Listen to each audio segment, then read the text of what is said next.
चलिए आइए आज बात करते हैं कि जो संधारित्र है, संधारित्र का क्या काम है?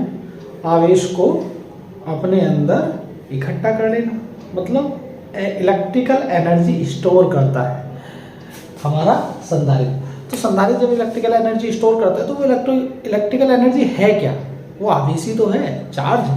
तो भाई आइए देखते हैं कि वो कितनी ऊर्जा संचित करता है अपने अंदर। उसे ऊर्जा बोल देते हैं, आवेश बोल देते हैं, इलेक्ट्रिकल एनर्जी बोल देते हैं, जिसके कारण वो काम करता है। अचानक पंखे को चलाने में या किसी भी इंस्ट्रूमेंट को, इलेक्ट्रिकल इंस्ट्रूमेंट को चलाने में सहायता करता है, एकदम से ज़्यादा हाई एम्पियर की वोल्टेज देता है। तो वो जो एनर्जी है, अपने अंदर जो एनर्जी उसने स्टोर की है, वो कितनी की है? अगर उसकी धारिता C हो, अगर उसकी धारिता C हो, C तो फिक्स रहती है, वो बदलती नहीं। चलिए आइए मैं बताता हूँ। तो सबसे पहले काम क्या होता है?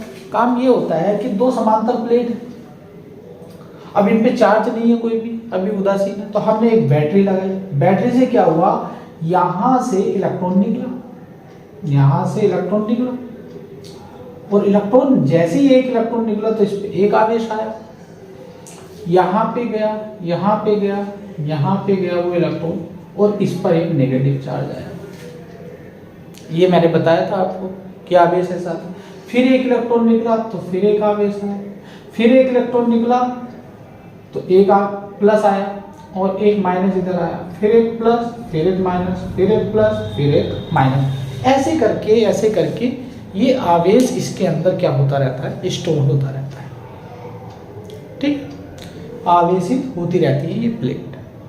अब हुआ क्या कि इलेक्ट्रॉन यहां से यहीं तो जा रहा है, देखो, चाहे ऐसे जा रहा है, या मैं इसे कहूं कि इलेक्ट्रॉन या नेगेटिव चार्ज यहां से यहां जा रहा है। इस नेगेटिव चार्ज को मैं क्या dq बोल सकता हूं? अगर एक छोटा सा dq इधर जाए, भाई नेगेटिव क्या है? आवेश है, और आवेश क्या है? dq। तो या तो वो इधर आ रहा है, प्लस आवेश इधर आ रहा है, उधर जा रहा है, बात एक ही है। तो अगर छोटा सा आवेश उधर जा रहा है, तो जब आवेश आता है तो विभवांतर भी होगा। तो विभवांतर को हम कैसे लिखेंगे? अच्छा, इसकी भूमिका कैसे जमाएंगे? माना दो समांतर प्लेट हैं जिनकी धारिता C है, जिन पर, और ये धनात्मक प्लेट इलेक्ट्रॉन को ऋणात्मक प्लेट की ओर धकेल रही है, ठीक है, जिसके कारण इस पे विभवांतर। तो विभवांतर कैसे निकलेगा? इससे निकलेगा C बराबर Q/B, C बराबर Q/B से निकलेगा। अब विभवांतर क्या हो गया? Q/C। ये तो तब है जब हमारा सारा आवेश चला जाता है। मान लीजिए समय जब हमारा t बराबर 0, तो Q हमारा कितना होगा? Q हमारा कितना होगा? 0 होगा, और धारिता कितनी होगी? C होगी, और विभवांतर हमारा क्या होगा? वो भी 0 होगा, और धारिता कितनी होगी? C। मान लीजिए कुछ t बराबर t टाइम हुआ, तो Q बराबर कितना हो गया? Q हो गया। विभवांतर भी कितना हो गया? कुछ ना कुछ क्या हुआ होगा? विभवांतर B बराबर Q/C हुआ होगा, Q/C, और धारिता तो C होगी। अच्छा, t बराबर जब अनंत हो गया, मतलब सारा आवेश चला गया, उस समय पे Q बराबर कितना हो गया होगा? Q हो गया होगा। B बराबर कितना होगा? Q/C हो गया होगा, और धारिता तो C है ही। और ये विभवांतर कैसे निकालना है? Q/C से। तो हम ये वाली कंडीशन लेते हैं t बराबर t समय पर, t बराबर t समय पर, या इसे कह दो किसी समय पर, किसी समय पर, फाइनल समय पर नहीं, लास्ट समय पर, किसी समय पर विभवांतर।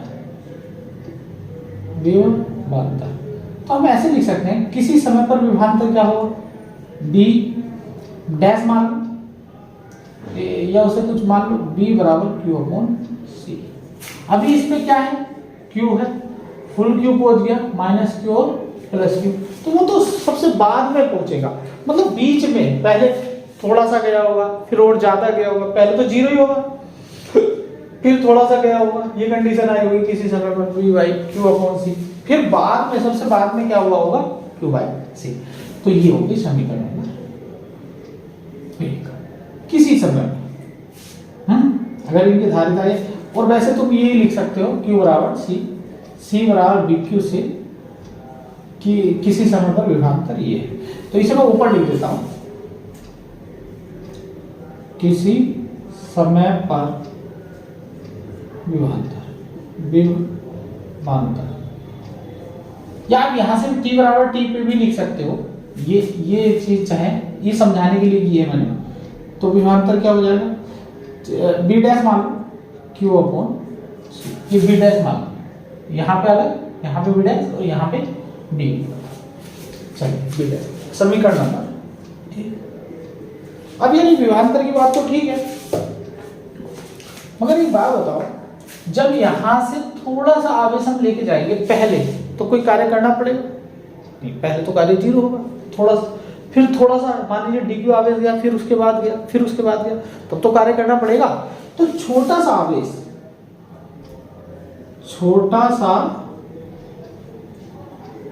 आवेश dq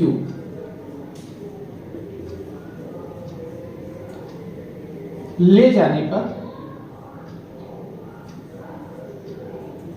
जाने पर किया गया कार्य। तो भैया छोटा सा आवेश अगर हम लेके जाएंगे तो छोटा ही कार्य किया जाएगा। क्या होता कार्य, d कार्य बराबर क्या होता,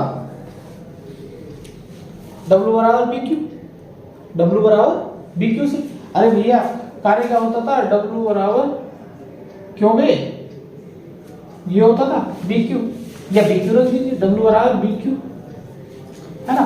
तो जब छोटा कार्य होगा तो dW बराबर क्या होगा, B डैश, ये वाला B डैश, जब छोटा सा आवेश गया, और DQ, छोटा सा आवेश को ले जाने में विभवांतर इतना, है ना। समीकरण नंबर 2। तो समीकरण 1 से हम क्या रख देंगे, यहाँ V का मान रख देंगे, V डैश, तो Q बाई C DQ। अब एक बात बताओ, हमें तो सारा वर्क चाहिए, क्योंकि जितना वर्क हमने किया होगा वो एनर्जी बनकर इसके अंदर स्टोर हो गया होगा, संचित हो गया होगा, फुल काम। तो हमें फुल काम चाहिए, फुल ऊर्जा मिलेगी। तो भैया फुल काम करने के लिए हम क्या कर देंगे, इंटीग्रेशन कर देंगे, इसका भी इंटीग्रेशन कर देंगे, Q by C into D. अच्छा ये बताइए, ये इंटीग्रेशन कहां से कहां तक करेंगे, आवेश हम कहां से लाते, अनंत से। कहां से लाते, अनंत से। कहां तक आ रहा है आवेश, बताइए कहां तक आ रहा है, Q तक। कितना आवेश आ रहा है, Q तक। तो अनंत से Q तक, पहले के कहां से लाए आवेश हम, अनंत से Q तक। तो भैया इसका हो गया W, और ये हो जाएगा 1/c, तो बाहर निकालो तो कांस्टेंट है। Q का कितना होगा, इंटीग्रेशन होगा Q की पावर 1 प्लस 1 जुड़ जाएगी, और 1 प्लस 1 नीचे आ जाएगा। ये समाकलन का मतलब होता है जितनी घात है उसमें एक जोड़ दिया जाए, और जितना भी आए वो कैलकुलेट करके वो नीचे लिख दिया जाए, इन्फिनिटिव से Q तक। अब बच्चे W बराबर क्या हो गया, 1/c Q स्क्वायर बाई 2, यही हो गया। अब भाई इसमें क्या रखेंगे हम, ये Q स्क्वायर की जगह ये वाला रखेंगे, Q स्क्वायर बाई 2, फिर माइनस करते हैं, ये 2 हो जाएगा ना, 2, तो इसकी जगह हम ये Q रखेंगे, Q स्क्वायर बाई 1 1 2, माइनस फिर इन्फिनिटिव रखेंगे, तो Q की जगह हम इन्फिनिटिव रखेंगे, तो ये तो बस 0 ही हो जाएगा, ये तो आपका खत्म हो जाएगा 0 के, छोड़िए इसे। तो अब देखो ये क्या फॉर्मूला बना आपका, ये फॉर्मूला बना W बराबर 1/2 Q स्क्वायर बाई, इतनी ऊर्जा, चाहे वो गोलीय संधारित्र हो या फिर आपका समांतर प्लेट संधारित्र हो, उसमें कितनी ऊर्जा संचित होगी, इतनी होगी, क्योंकि कार्य कितना किया, इतना किया, तो इतनी ऊर्जा संचित होगी। अब इसमें क्या होता है, इसमें आप अगर टर्म दूसरी टर्म में लिखना चाहते हो, मैं कौन से टर्म में याद रखता हूं, मैं C और V की टर्म में याद रखता हूं। आपका फॉर्मूला होता है Q बराबर क्यून बेकार, ऐसे याद रखते हैं, क्यून बेकार, ये होता है, यहां से कुछ भी निकालो। अब Q की जगह में क्या रख सकता हूं, BC, Q बराबर सबसे पहले क्यू बराबर क्या रख दो, BC रख दो। तो जो क्यू बराबर BC रखो, चलो बात इधर करवा, तो ये इतना हो गया आपका, ये फॉर्मूला आ गया। तो यही क्या होती है, इतना कार्य किया गया, तो इसे ही हम क्या बोल देते हैं, संचित ऊर्जा। क्या बोल देते हैं, डेल्टा U बराबर W बराबर 1/2 क्यू स्क्वायर बाई C। अब डेल्टा U को हम U ही लिख देते हैं generally, 1/2 Q square by C, ऐसे करके। भाई ये है डेल्टा U, क्योंकि एक पॉइंट की स्थिति ऊर्जा कभी भी नहीं बताई जा सकती, जैसे विभव नहीं बताया जा सकता, वैसे क्या निकालते हैं हम, परिवर्तन। कहाँ से लेके आए, अनंत से, अनंत से इस प्लेट पे लेके आए आवेश, तो वही है स्थिति ऊर्जा का परिवर्तन, ये डिफरेंस। चलिए बात करते हैं आगे। तो ये चीजें हो गई। अब हमें एक फॉर्मूला मिला, U बराबर half Q square by C। तो भाई अगर हमें Q ना दिया हो, सवाल में Q ना दिया हो और हमसे स्थिति ऊर्जा पूछ रहा हो विभवांतर, तो हम क्या कर देंगे, Q बराबर BC रख देंगे। ये याद रखो, क्यून